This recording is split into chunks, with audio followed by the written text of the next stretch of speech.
Good morning, I'm Robert Tansley. I'm Life Science Partner at Cambridge Innovation Capital, and I'm very pleased to be sitting here with Dr. Tom Weaver, co-founder and CEO of PetMedix. Tom has combined a career as a scientist, an academic, and administrator, as well as being a serial entrepreneur, and it's great to have the opportunity to talk through some of his experiences through the number of companies he's founded and worked with. Tom, and we're sitting here in your fabulous new offices on the Babram campus, which is a really dynamic centre, and it's part of that Cambridge ecosystem, which really is at the forefront of innovation, and one of the most innovative centres in Europe, but still relatively small compared with some in the US, and certainly if we look eastwards and some of the growing centres in China. Mm-hmm. So what does Cambridge need to do to maintain its position at the forefront? So I thought about that. I looked up. The East of England has some metrics on their website for the Cambridge area. There's over 60,000 jobs in over 5,000 knowledge-intensive companies, creating 15 billion pounds a year income. To me, that's a huge success. So those are metrics. So the way I would think of it is, what are the metrics that we should be driving for in Cambridge? And those numbers stack up against anybody. That's Boston or San Francisco or Paris. We're very, very successful, and the reason for that success, I think, is and you hear this all the time, it's the ecosystem. So Andy Richards always goes on about the ecosystem, which I totally get, but that ecosystem is not fragile, but we shouldn't just assume it's always going to be there. We can't just assume it's going to be, Cambridge is a great place for jobs and innovation. It's always going to be that way. We can't just sit back and assume that's going to be the case. So we need to nurture that. And to me, the most important element is it starts with the science and it ends with the science. I used to say good science sells, and a lot of my investor friends, well, no, a product sells, science doesn't do, but I do believe it's the science base, it's the technology base that's really, really important. Then, of course, it's the people that you have. But if you have world-beating science through the likes of the University of Cambridge, through the likes of the Wellcome Trust Sanger Institute, through the Babraham Research Campus, through the Addenbrooke's Biomedical Campus, which is one of the biggest and best and most innovative, joining of basic medical science, clinical science, and the translation from the research science together. We need to make sure that those institutes are fully funded and supported in whether it's from the government, whether it's from policies of the research councils and investment by the research councils, things like R&D tax credits. The government can do things to make basic investment in the private sector, at least basic investment into this research, more attractive and more conducive to reinvest in basic research.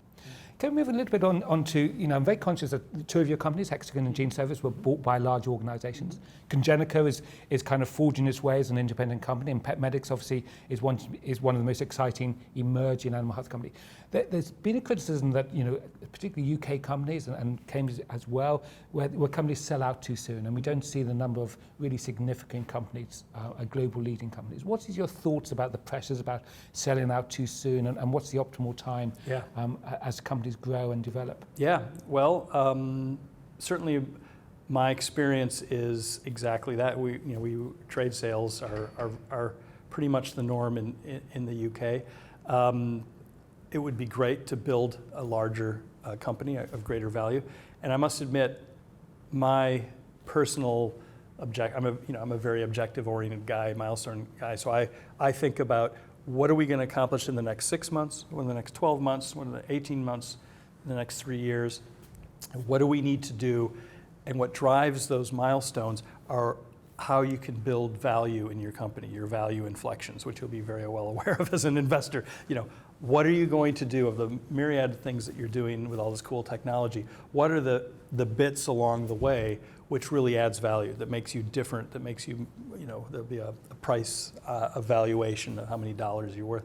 And as a CEO and founder and innovator, that's what drives us. So for me, it's how can we just get bigger and better? How can we increase that value chain? And I think when you then come to exit, I still think, well, what does the exit do to help you increase that that value. So again, the reason why, to be honest, we sold Gene Services, the company, it was called Medical Solutions. So I actually changed the name to Source Bioscience because Medical Solutions, that didn't really seem to make sense. But the reason we did that was obviously it was a good exit for the founders, but our ability to get into the NHS market, into clinical genetics, clinical diagnosis, that's what I wanted to do. And those guys were already doing pathology support services for the NHS. So this was a vehicle to take us into the NHS. It happened to be a trade sale, it has worked out, but the reason why we did it was it would create higher value for the company, and I'd be part of that. I think that's the same with PetMedix. It would be how do we build a bigger company? It could be through a trade sale, it could be through an IPO, it could be through a different set of investors coming in. I should say in animal health, the record of IPOs, there have been a few, are less than hugely successful. So once you go public, there's an expectation in the market, and you have to achieve what you say you're going to achieve, and they haven't necessarily done that. There's also a lot of precedence in animal health for trade sales. So the animal health corporates see these cool new biotech companies coming up. They're like, oh, I want that technology in our stable for generating new innovative drugs. So my advice is, obviously you have to be concerned about your exit, but it's more focus on the value generation, what you can do to really make your company worth more, and the exit will sort it out. And clearly it depends on what the investors want. There has to be alignment on the board for the investors to everybody sort of pulling in the same direction. It's no good having people with different views on things. Really, I think are aligned in that thinking. Tom, it's been a pleasure spending some time with you, and thank you very much for taking time to share your thoughts. Thank you very much for listening, and if you'd like to learn more about CIC and PetMedix, please join us on our website, which is cic.vc. Thank you very much.